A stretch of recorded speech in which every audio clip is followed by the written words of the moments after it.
মহান মুর্শিদ আল্লামা মামুনুর রশিদ রাহমাতুল্লাহ আলাইহি দেখেন নাই অনেকে দেখছি তিনি মাদ্রাসা লাইনে পড়ে সার্টিফিকেট নেন নাই, কিন্তু আল্লাহ পাক তাকে এত জ্ঞান দিয়েছেন, এত মহা জ্ঞানী। কোরআন এবং হাদিস শরীফে হাজার হাজার আলেমরা টাইটেল পাস, দাওরা পাস, হাফেজ, মুফতি, কারি সবাই এখান থেকে শিখছে। আমরা শিখছি, আমি শিখছি, সেটা আল্লাহ প্রদত্ত জিনিস।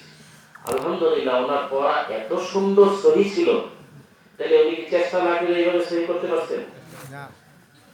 আমি নিজেও অনেক কারিশা হুজুরের কাছে শিখছি, এখনো ইচ্ছা যদি কোথাও ত্রুটি থাকে আরো শিখব। শিখার শেষ আছে? হাদিস শরীফে বলা হয়েছে উতলুবুল ইলমা মাহাদিরাল্লাহ। তাইলে মনের মধ্যে এরকম হিম্মত, এই যে একটা নিয়ত থাকি, এটা আনতে হবে। বাস্তবে আমল করে প্রমাণ করতে হবে মৃত্যুর আগে। খালি মুখে মুখে সবাই বলে নবীকে সবচেয়ে ভালোবাসি, ভালোবাসি, আখিরাত সবচেয়ে বড়। কই বাস্তবে হিসাব করেন, এই আখিরাতের জন্য কতটুকু সময় ব্যয় করেন?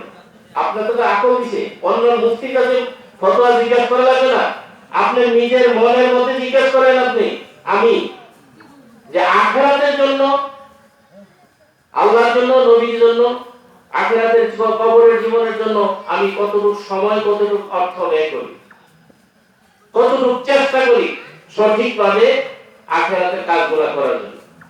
চেষ্টা আছে? মনে মনে চেষ্টা আছে? চেষ্টা থাকলে ঠিক করতে হবে না এগুলা? এইভাবে খাঁটি নিয়োগ করতে হবে। যে যেখানেই থাকেন, একটা হক্কানি ব্যক্তির মজলিস আল্লামা জালালউদ্দিন রুমি রাহমাতুল্লাহ আলাইহি এমনি বলেন নাই, এক জামানা সাহাবাতে মাউলিয়া ইহতিরাস সালাতাত দেরিয়া।